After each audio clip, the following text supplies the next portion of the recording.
Hey everybody, HomeSliceHenry here, and in today's video, we're going to be taking a look at some very cool battles in the Open Ultra League, featuring a unique anti-meta team in the Open Ultra League, featuring level 50 HISUIAN Electrode. HISUIAN Electrode is an electric and grass type Pokemon with the moveset of Thunder Shock, Wild Charge, and Energy Ball. I paired it up with a Golisopod save switch and an Aurora's closer, and actually had all positive sets with the team. While I don't recommend this team for climbing, I had so much fun with it. So without further ado, let's hop into the matches and check out XL HISUIAN Electrode in the Open Ultra League. Hopping into the first match, leading HISUIAN Electrode into Registeel. Not a bad matchup considering that my backline is very weak to Registeel, so I'm going to stay in with the Electrode and wait for them to throw first. I want to tank the Focus Blast before I lower my defense with the Wild Charges. I'm able to tank that Focus Blast fairly comfortably, and now I can start returning fire with the Wild Charges. Wild Charge number 1 is going to connect. I'm farming up, and unfortunately I will get outpaced here by a single turn. So I'm going to throw the Wild Charge, wait one turn, switch into the Golisopod, and catch a Focus Blast onto the Golisopod, where it is going to be resisted. My opponent now responds with a Jellicent, but Jellicent is not a fantastic counter switch to Golisopod, as Golisopod of course hits for super effective damage with the Shadow Claw, and Liquidation has that potential to get the defense drop. We get the defense drop, that is terrific. I shield up the Shadow Ball, and I'm looking to farm up here and fire off another Liquidation. Even with the debuff, this is not going to be enough to KO, but it looks like my opponent is pretty weak to Golisopod, so honestly, I don't mind double shielding here. I'm going to leave with energy, and I'm very close to Wild Charge on my HISUIAN Electrode.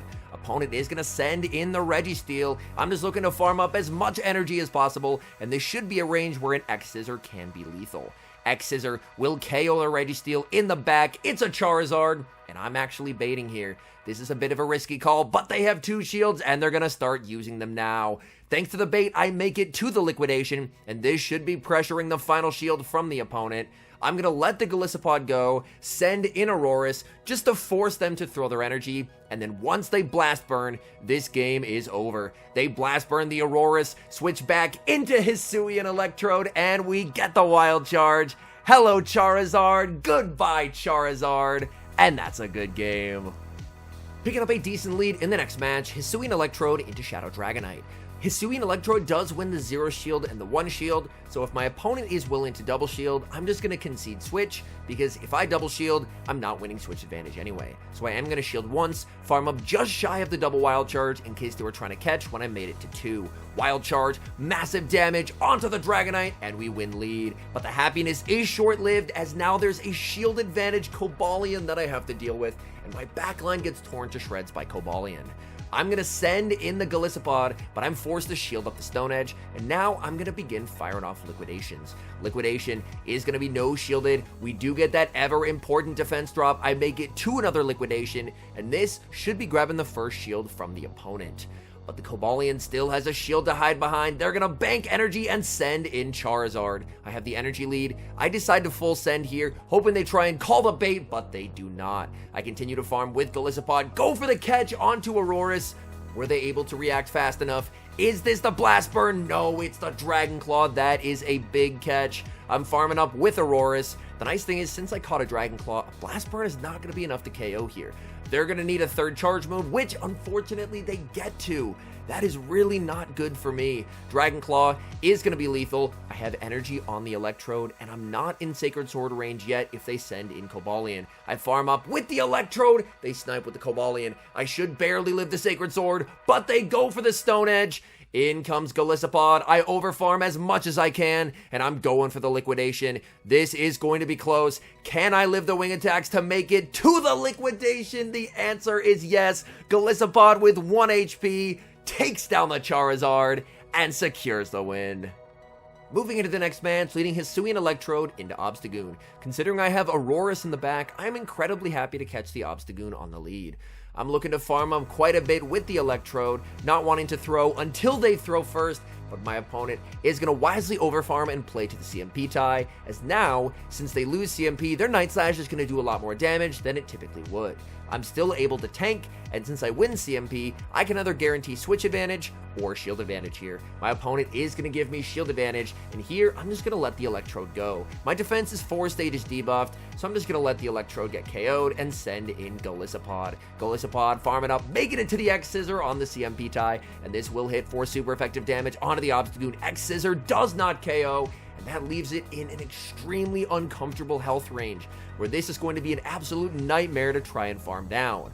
But you know what? I'm thinking to myself, I may as well try and farm down. Let's see how it goes. Hopefully, 5 more Shadow Claws will KO, but this is triple resistant. The Obstagoon refuses to die, and I'm forced to fire off the X-Scissor on the CMP tie to their next Night Slash. Opponent sends in Jellicent, and this is not looking good for me. I'm going to be firing off the Liquidation. Liquidation will get the defense drop. I continue to farm with Golisopod. Unfortunately, there was some stutter lag there. Tried to throw on his best timing as I could. Opponent sends in Galarian Wheezing. Okay, this is going to be tough. I think I'm going to have to call some Brutal Swings here. I know shield the first, and it is the Brutal Swing. That's big. I am full sending the Meteor Beam here. Meteor Beam is going to output a lot of damage, and of course, get that ever important attack buff. I continue to farm with the Aurorus. They're firing off another charge move. I call it again, and it's another Brutal Swing. Aurorus cannot get the farm down, but this Brutal Swing is not going to be enough to KO. And I'm basically just counting on the fact that Aurorus will be able to survive the hexes. I need a bait to win. Baiting with the Weather Ball. Gets the shield. Come on, Aurorus. Aurorus gets to the Meteor Beam, and against all odds, from that terrible situation, we get the win and the 2-shield flex. Picking up a tricky lead in the next match, HISUIAN Electrode into Shadow A-Slash. Now A-Slash of course can hit for super effective damage with Ice Punch, and being a grass type, that's not really something I want to take, so I will commit an early shield. However, we do pace at the same rate. Wild Charge to Ice Punch. Electrode does win CMP. I don't know if my opponent knows that, but they threw as soon as they got their first move, so I may as well go for a catch. This way I can save my energy while wasting theirs. Ice Punch does absolutely nothing to the Golisopod. Opponent rebanks that move for later, and they send in Tapu Fini.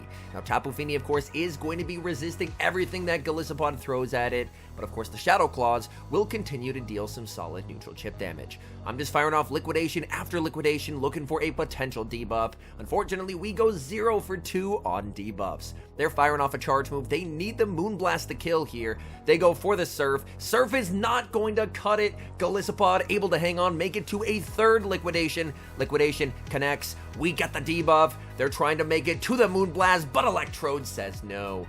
If they send back in, oh no, I was gonna say if they send in the Sand Slash, we could go for the Wild Charge, but they bring in Giratina. Giratina fires off the Dragon Claw, and the Sand Slash just has too much energy here. Unfortunately, this is just gonna be a game over. They actually bait with an Ice Punch. You've got to be kidding me. And at this point, my only win con is them calling a bait, which they have no reason to do, but they call a bait. Wait, hold on. Maybe this is winnable. I'm now boosted, getting extra Powder Snow damage. Boosted Weather Ball will be shielded. Aurorus should live a Dragon Claw from here. Opponent would need to be running Ancient Power, and they are. Ancient Power KOs, and they get the boost. And that's game over. Oh man, that is absolutely tragic. I had so much energy stored on the Electrode, but with the boost on Giratina, it's not gonna matter. We see the Dream Lead in the next match, HISUIAN Electrode into Jellicent. Opponent save switches into a Shadow Gliscor, which will be absolutely eviscerated by the Aurorus counter swap. Aurorus firing off the Weather Ball before they make the Earthquake, opponent committing a shield. They are trying to make a play for switch, but unless they land an Earthquake, that's not happening. Even with a bait, Aurorus will still be able to outpace and make it to another Weather Ball. Weather Ball will KO, and I win switch with a ton of health remaining. My opponent sends back in the Jellicent, and I'm firing off the Meteor Beam. My guess is they're going to look to overfarm quite a bit, and then eventually fire off a charge move.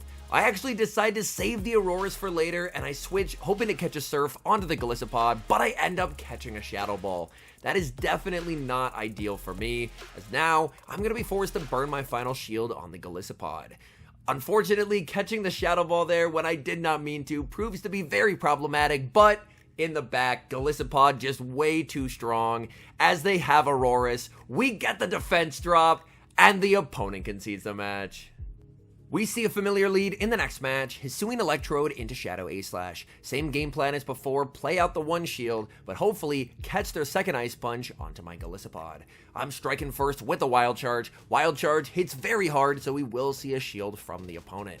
They're firing off the Ice Punch. I'm going to match shields, and let's see if we can go 2 for 2 on catches. Farming up to the Wild Charge, but they go for a catch as well, and that simultaneous swap probably just lost me the game, as now I have Golisopod switch locked against a Shadow Ampharos, and this is a terrible spot to be in. I'm still going to make the Liquidation, and Liquidation does a lot of damage, but by failing to catch that move, they have an A-Slash with energy, and A-Slash with energy is an absolute nightmare for this team once Golisopod has been KO'd.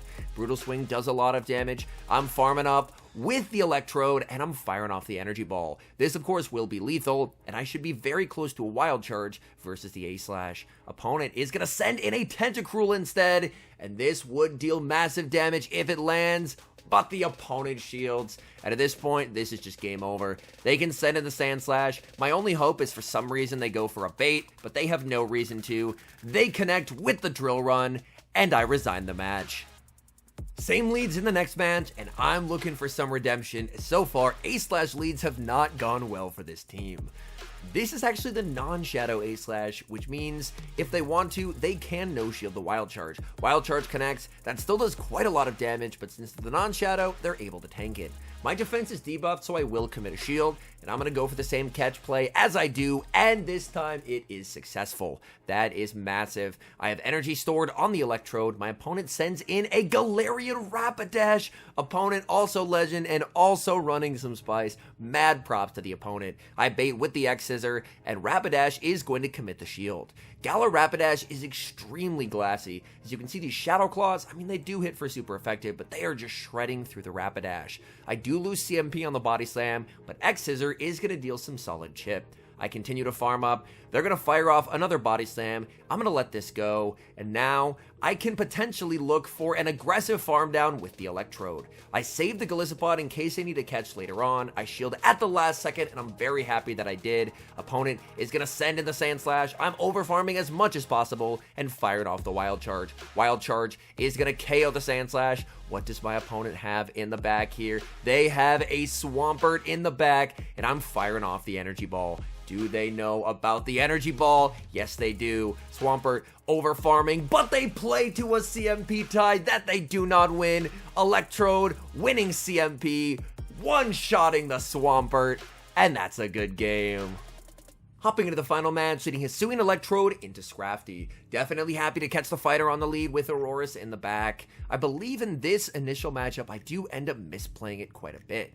First off, I'm playing it as I should, waiting for them to throw, and then I can go for my double charge moves, but here I end up going for the Energy Ball. Energy Ball doesn't lower my defense, but it does less damage than Wild Charge, and that becomes problematic right now, because as you're going to see when I go for the Wild Charge here, Wild Charge leaves the Scrafty at 1 HP, and that's why you have to double Wild Charge in this matchup. They go for the power-up punch, so I actually save the Electrode, and I snipe with the Shadow Claw from the Golisopod. Opponent now sends in Jellicent, and this is perfect for me. I would way rather see the Jellicent here than up against the Aurorus. I'm firing off the Liquidation. Liquidation gets the defense drop. Golisopod just an absolute menace to society. They go for the Shadow Ball. I commit the shield, and now that they have shield advantage, in comes Shadow Charizard. I'm going to bait here, fully expecting they're going to shield. I need to try and get some kind of advantage back. I'm farming up, firing off the Liquidation. I believe this is not enough for the Blast Bird, and a Dragon Claw is not going to be enough to KO.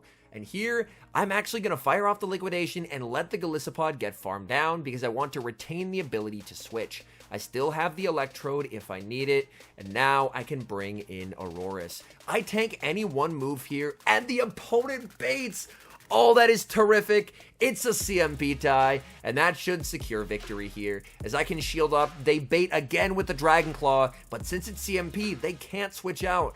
This Meteor Beam is going to be enough to KO. well, I mean, it's probably enough to KO like 5 Charizards at that health range.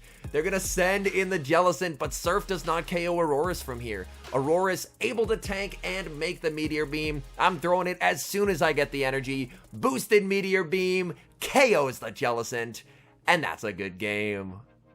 All in all, I ended up having way more fun with this team than I expected, and honestly, I was expecting to lose Elo with it, so the fact that I had all positive sets was kind of wild. Like, the Wild Charge and Dip strategy does prove to be a pretty effective one, as Wild Charge is just an incredibly powerful move, and then having Golisopod as the safe switch when it can output damage even in its worst matchups, and then Aurorus, the ever powerful sweeper with Meteor Beam. The team, as I mentioned, I don't recommend it for climbing just because I'll typically default more towards meta picks when making a recommendation for climbing, but I was able to have some nice sets with the squad.